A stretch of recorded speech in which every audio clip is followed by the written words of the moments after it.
Olá, estamos de volta depois do intervalo e agora vou tratar dos exercícios, são poucos, mas são acho que bastante significativos a respeito desse tema. Vamos ao primeiro. É da prova de analista jurídico desse ano. O texto para as duas questões. A China, principal motor da economia global, reduziu sua meta de crescimento, o que não só derrubou as bolsas de valores pelo mundo, como trouxe preocupações para países como o Brasil, grande exportador de commodities. Atenção que atualmente até aço está sendo considerado commodities. Então, quando ler esse tipo de questão, há que prestar atenção, bastante atenção ao texto e bastante atenção às perguntas, porque há a possibilidade de inclusão de aço como commodity ou não. Há aqueles que só consideram os produtos primários, minerais, vegetais e animais como commodities, e há aqueles que consideram o setor primário e aço como commodities.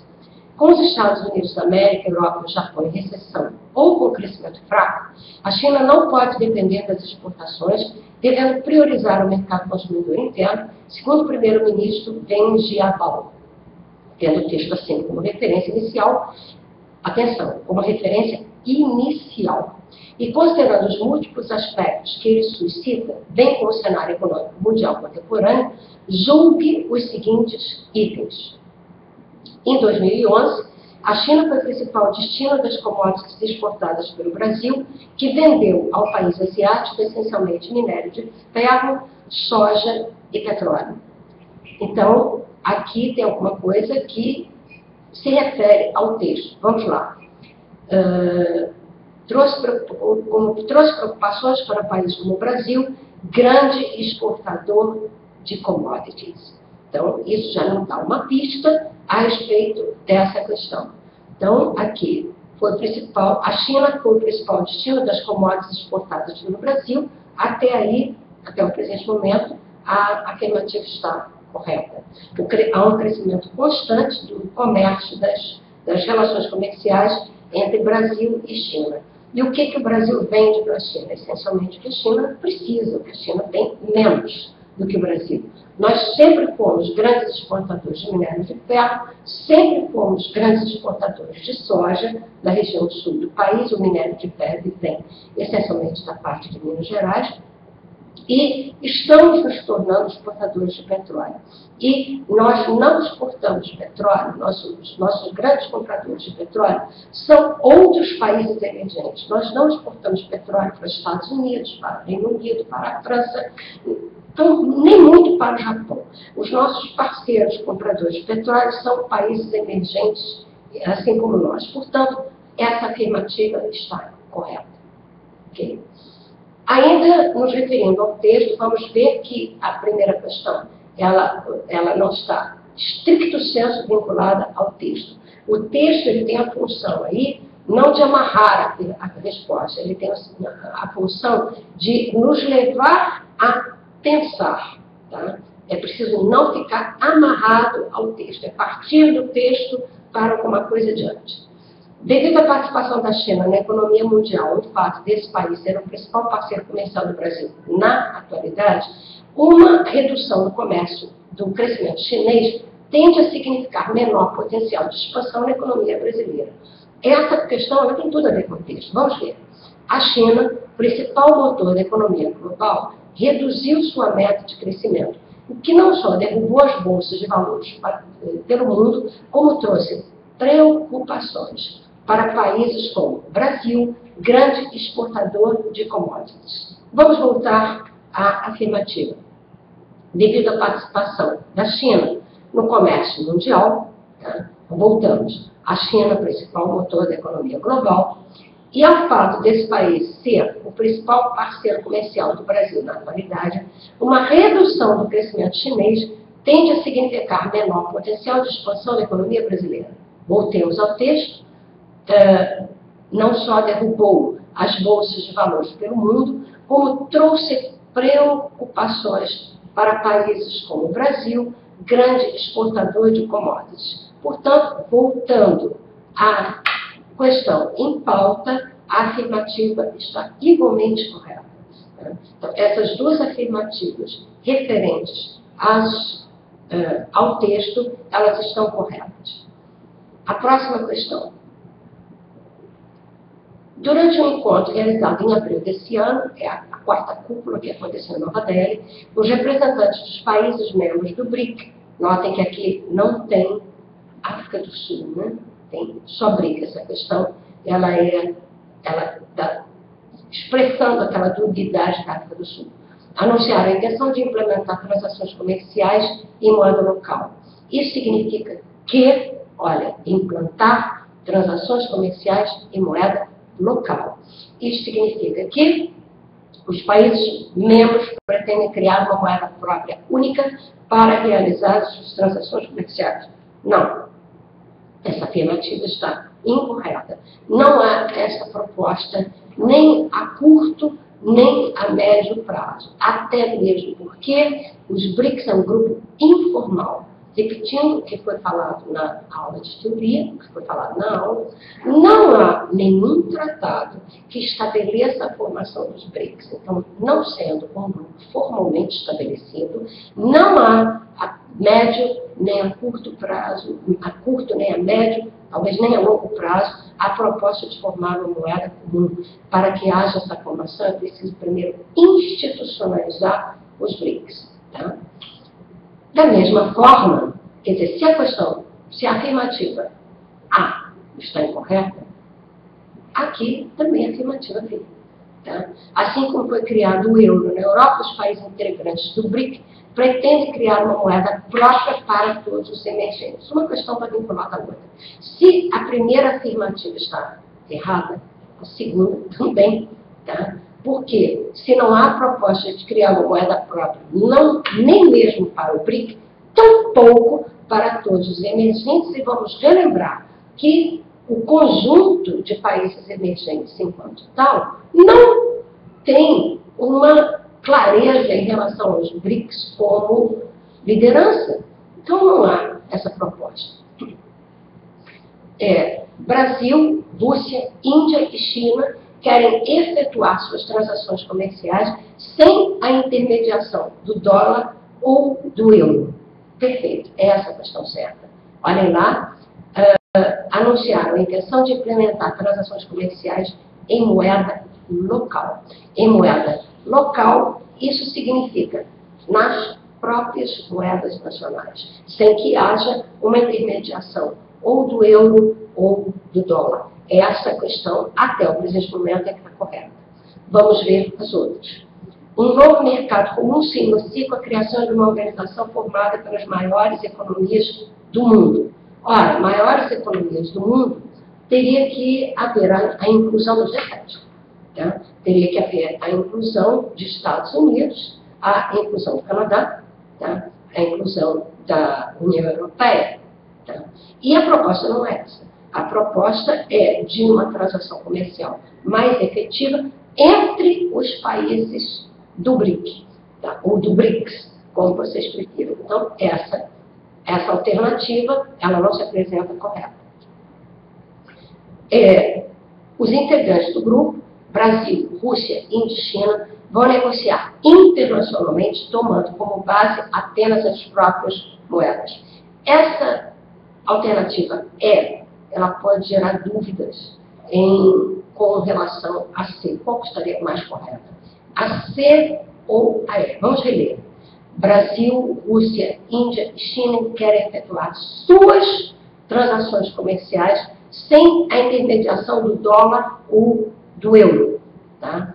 Essa proclamação de intenção aqui é entre o BRIC, entre os BRICS. Não há, portanto, uma afirmação de um comércio internacional.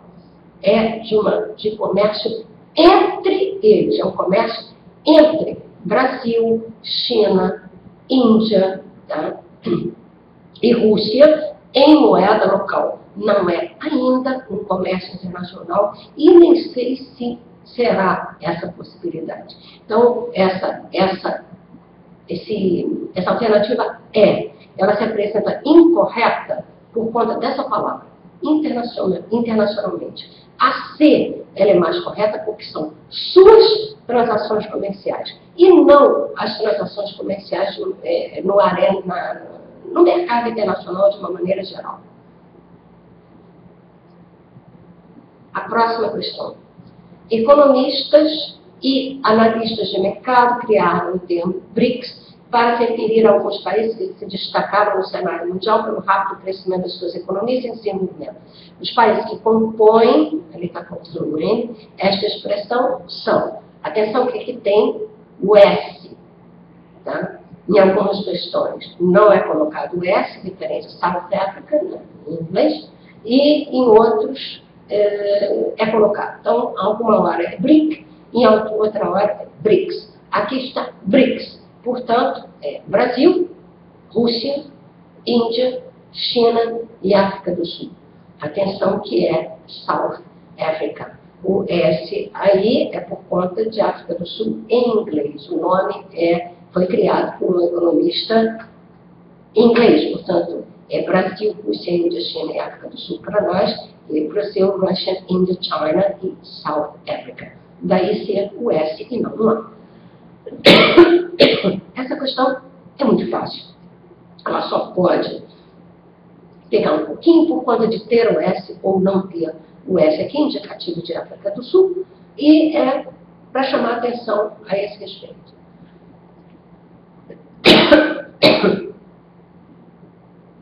Vamos ver a última questão.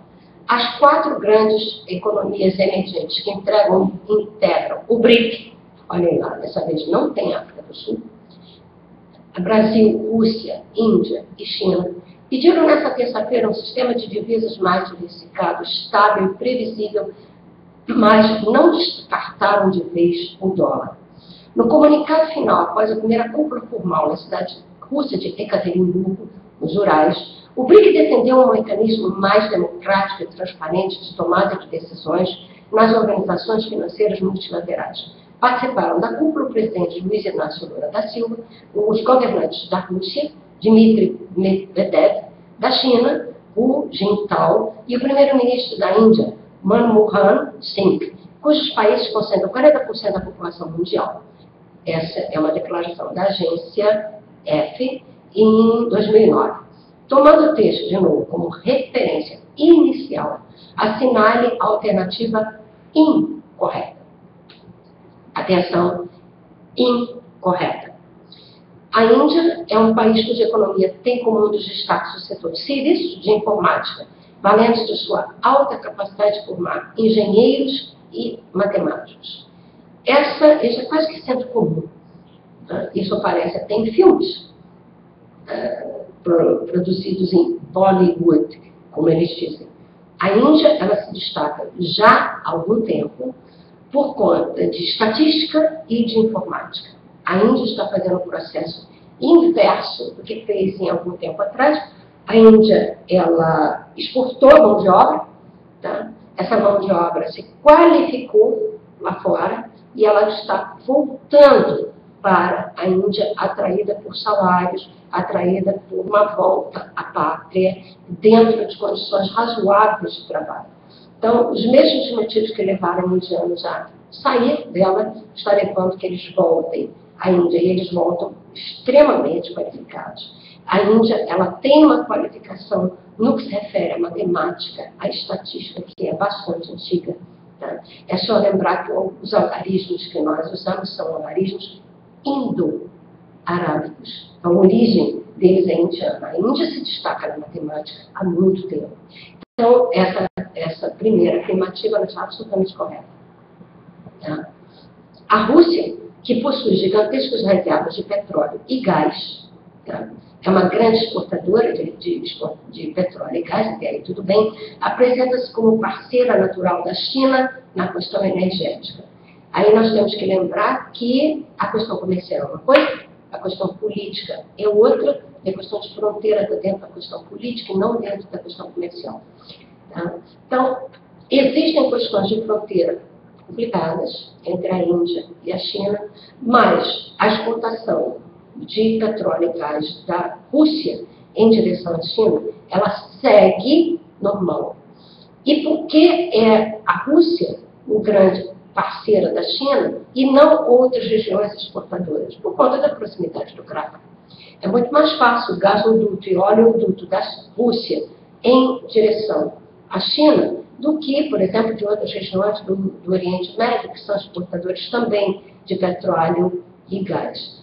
A Rússia ela tem a região do Cáucaso, uma produção bastante significativa. Essa produção ela é quase que completamente voltada para a exportação e tem uma produção muito importante na Sibéria, tá? Que, por incrível que pareça, é uma área de difícil construção de oleodutos e gasodutos por conta do frio, tá? Mas a construção é uma construção cara, porque há uma necessidade de um trabalho nos oleodutos para não congelamento do que está sendo transportado por ali, passado por ali, mas a construção enquanto está é cara. Mas depois a manutenção e a viabilidade econômica de oleodutos e gasodutos na Sibéria é muito grande. E qual é o grande importador? Qual seria o grande, ou qual será, melhor, o grande importador desse petróleo e gás passando pela Sibéria? É a China. Então, está correto. A população total do bloco conhecido como BRIC supera 2 bilhões de habitantes, sendo que os países integrantes apresentam certa similitude quanto aos níveis de crescimento vegetativo e as políticas de controle da natalidade.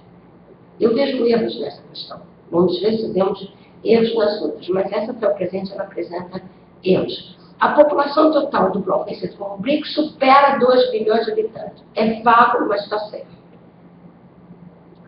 Supera mais do que 2 bilhões só por conta da China. Mas, enfim, não está errado, porque está vago. Supera 2 bilhões, pode ser 3, 4, 5 ou 6.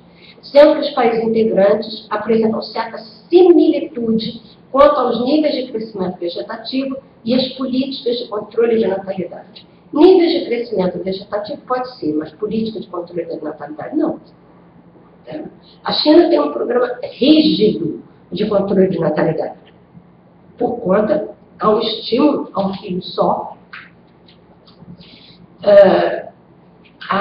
um incentivo a que haja um filho só, há restrições, não há proibição de 2 filhos, 3 filhos, 4 filhos, mas há claramente restrições.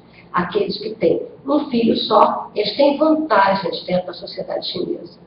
E no Brasil não há nenhum controle de natalidade, não há nenhum programa governamental de controle de natalidade, até mesmo porque nós temos uma distribuição extremamente desigual de população, nós temos uma densidade demográfica muito grande na parte litorânea e vazios demográficos no interior. Nós não temos, até o presente momento, problemas no que se refere a uma alocação da população. Nós temos uma má distribuição regional dessa população, mas levando-se em conta a quantidade de população e território do Brasil, nós não temos problemas para alocar essa população em crescimento. Então, não existe, até o presente momento, nenhuma política de controle de natalidade. Eu diria que há, ao contrário, com a Bolsa Família, né, com a distribuição de leite gratuito em determinadas regiões do país, há, ao contrário, um estímulo à natalidade, nem que não seja um crescimento da taxa de natalidade, a manutenção dessa taxa de natalidade, que está em outras áreas, ela está decaindo sim. Há uma tendência de uma diminuição do número de filhos por mulher nas áreas urbanas e de maior nível de educação, e aí esses programas de auxílio às populações de níveis C, D e E mantêm essas taxas de crescimento vegetativo e de taxa de natalidade, coisa que não tem em absoluto na China, e não vejo esse controle de natalidade também na Índia, pelo menos até o presente momento, e na Rússia. Portanto, essa questão ela apresenta aí. China e Índia conheceram o vertiginoso crescimento que atualmente apresenta a partir do momento em que implementaram profundas reformas que alteraram substancialmente os modelos econômicos pré-existentes. Na China, isso é óbvio, a partir do governo de Deng Xiaoping, ao final da era Mao, quando se estabeleceram as ZEEs, Zonas Econômicas Especiais, e uma abertura para o mundo capitalista, principalmente na área litorânea. Então, essa modificação econômica na China é contundente, e é a partir dessas modificações econômicas, essas reformas, que geram o crescimento vertiginoso do território chinês, da Índia, da China. E a Índia, ela estabeleceu reformas bastante grandes no sentido de atrair essa população que estava fora, que é uma mão de obra qualificada. A China investiu pesado nesse retorno dessa mão de obra qualificada e um incentivo muito grande a setores de produção de ciência e tecnologia. Isso deu uma autonomia muito grande à Índia. Tá? Então, elas efetuaram, sim, reformas. Vejam que aqui não há uma especificação de que tipo de reformas que foram feitas. Isso permite abarcar China e Índia sem que a afirmativa se torne falsa. E, nos últimos anos, o Brasil, entre os países mencionados, é aquele que vem apresentando os mais modestos índices de crescimento econômico. É verdade. Se formos olhar as taxas de crescimento do Brasil, elas são as mais modestas, inclusive havendo, nesse ano de 2012, uma diminuição da proposta de crescimento do Brasil. Era em torno de 3% e já baixamos para 2%. Então, daqueles que compõem o BRIC, lembre-se que aqui nós estamos trabalhando com BRICS e não BRICS. Estamos trabalhando com 4 e não com 5. Então, entre esses 4, o Brasil é aquele que tem menor projeção de crescimento econômico. Portanto, as afirmativas A, os itens A, B, D e E estão corretos, e o item C é que apresenta erros, é o que é incorreto. Tá? Vamos ver se há alguma dúvida. Vamos ver aqui em relação à primeira questão. Você já vi que economistas dizem que a China tem que ser forte para alavancar a economia mundial, e outros professores dizem que uma China forte pode criar uma outra Guerra Fria. O que você acha? Olha, uma outra Guerra Fria, dentro do sentido que existiu imediatamente após a Segunda Guerra Mundial, não acredito. Porque a Guerra Fria, após a Segunda Guerra Mundial, ela tinha um caráter duplo, ela tinha um caráter de disputa de hegemonia, ela tinha um caráter de disputa sistêmica, qual sistema era melhor, o sistema capitalista ou o sistema socialista, e a União Soviética e os Estados Unidos faziam essa disputa dupla. Essa disputa de hegemonia, ela não é necessariamente sistêmica. Tá? Então, agora a Guerra Fria, ela adquiriu os mecanismos que ela adquiriu a proeminência na arena internacional por conta de uma bipolaridade stricto sensu e por conta dela ter esse caráter duplo de hegemonia e de sistêmica. Ser uma disputa sistêmica e uma disputa de hegemonia.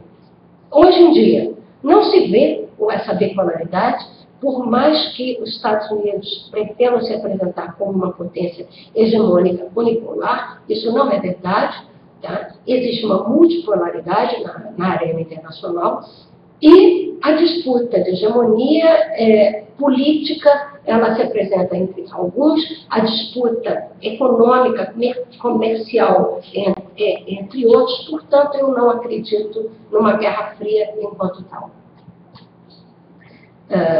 Muito obrigada pelo elogio. Queria saber se a União Europeia tende a ser superada pela emergência dos BRICS, ou se a pobreza extrema desses BRICS pode impedir que isso aconteça. Olha, o que vem sendo dito é que os BRICS vão superar. Aliás, a própria criação da ideia, do conceito de BRICS é baseado nisso. É baseado na superação da União Europeia, na superação até dos Estados Unidos e do Reino Unido sozinho. Né? Esse é o fundamento da criação desse conceito de BRICS lá em 2001, né? De que esses BRICS vão superar os ditos países emergentes, ditos países centrais, entre 25 e 40 anos. As previsões mais otimistas, 25, e as menos otimistas, em 40 anos. É essa a proposta da criação do próprio conceito de VIX. Tá? Muito obrigada, um bom dia a todos vocês que estão assistindo.